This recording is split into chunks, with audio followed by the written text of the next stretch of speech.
What is going on, everyone? And today we are here for week 9 of the Ferrari Challenge Fixed Track Guide series. This week we are at, I'm just going to call it Motorcenter. It's obviously the circuit that iRacing probably scanned about 3 seasons ago now. So very unique style of circuit, lots of long radius corners, lots of undulation up and down, couple of bumpy areas, but nothing too major. But focusing on really getting a good drive out of the corners is paramount here. The car definitely on the challenge setup seems to favour, I would say, understeer on entry to mid, and then it's got quite a bit of snap oversteer tailiness on the exit. So hopefully this track guide helps you guys. Just want to say thank you to everybody that's subscribed, liked the videos, been watching them week in, week out, guys. It's really awesome and I really appreciate it. So hopefully this has been helping you for the season, and I hope you guys have been progressing with your racing. Also, like we've been saying with the new videos, if you want to check out the data and how we're actually driving the car, make sure you click the link below for the Garage 61 link. Make sure you turn your setups off, but that'll just give you guys the information to be able to actually compare your lap time with my lap time on overlays of data. So hopefully that helps you guys. If not, thanks anyway, and let's get into week 9 at Motorcenter in the Ferrari.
Alright guys, so now we're going to break down the lap. So as we're coming down into turn 1, we're braking just at the 100-meter board. As you can see, a little bit of compression there. It's sort of just between the 100 and the start of the curb. So it's probably about that 97, 95-ish mark, right?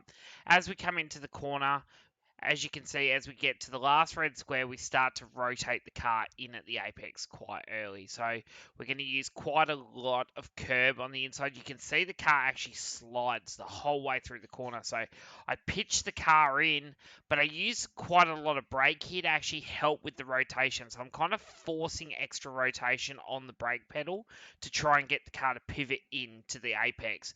Once I get it to pivot in, I sort of diagonal the car across. As you can see, it just sort of come off the curb funny and bounced across the circuit, and then we got to the inside curb.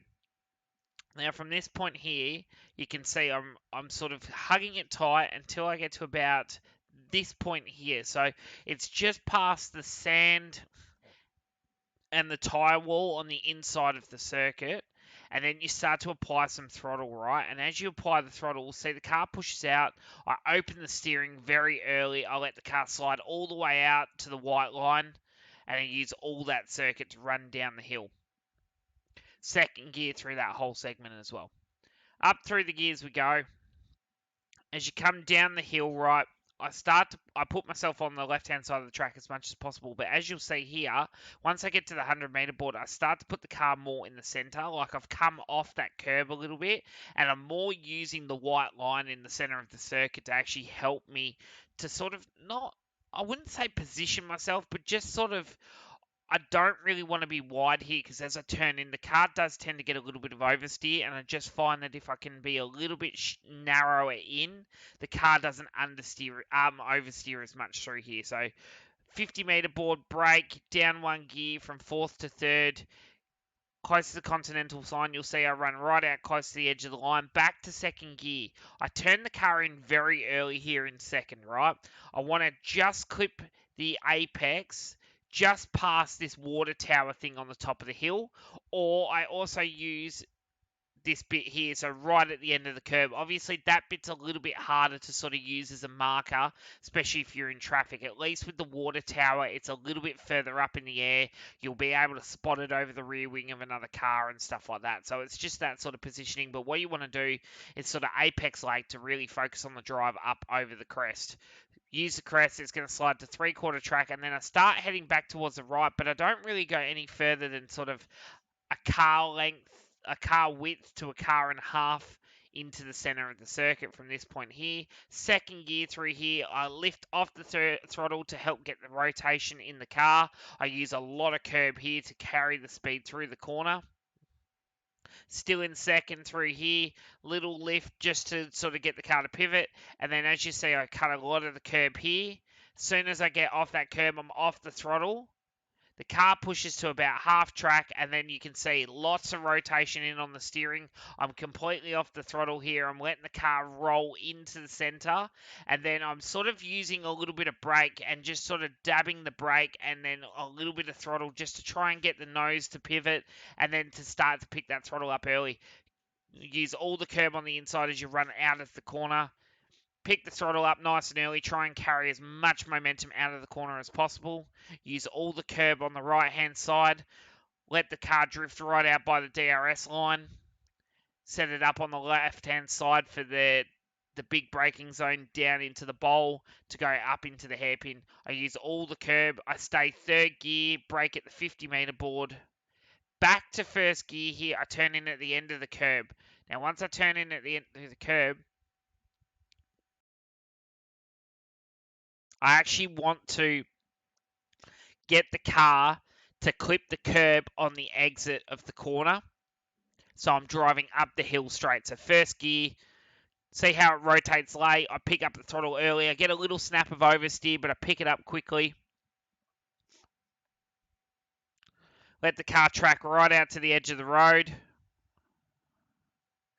I turn in just before the end of the curb, right? So nice big rotation early. 2nd gear through here, and you want to make sure you're picking the throttle up on the curb in the middle of the corner to actually drive the car out. You'll see I wind the lock off the steering. I use all the curb on the exit here. Car's a little bit oversteery here as well, so you just got to be careful. Pitch the car in at the end of the curb on the right-hand side. Use all this curb plus the green bit of concrete behind to help rotate the car. I aim for the Continental sign. I stay on the inside here as I enter the corner. Use all the curb on the inside. Then as I come to the end of the board, like the billboards on the outside, I actually run a little bit wider. But you'll see I'm trying to keep the car narrow through here. I actually did make a slight mistake here and just picked the throttle up slightly too early. You can see I'm already trying to chase the car. I grabbed a little bit too much curb and the car slid out. But you want to be as close as possible so that you can pick the throttle up early, let the car track out. You can use all of that curb. Just don't go past the DRS sign. But you can use that whole area before. See, I got a little bit of snap oversteer there as well. And then run it up over the start-finish line. So that whole section, I probably lost a 10.5, guys, but you get the general idea of where I'm placing the car as I'm running it out. Up over the start-finish line, and there you go, guys. That is your walkthrough track guide for the Ferrari at Motorcenter for Week 9's race. I hope this helps you. Good luck for your week of racing, and we will see you next week for Week 10.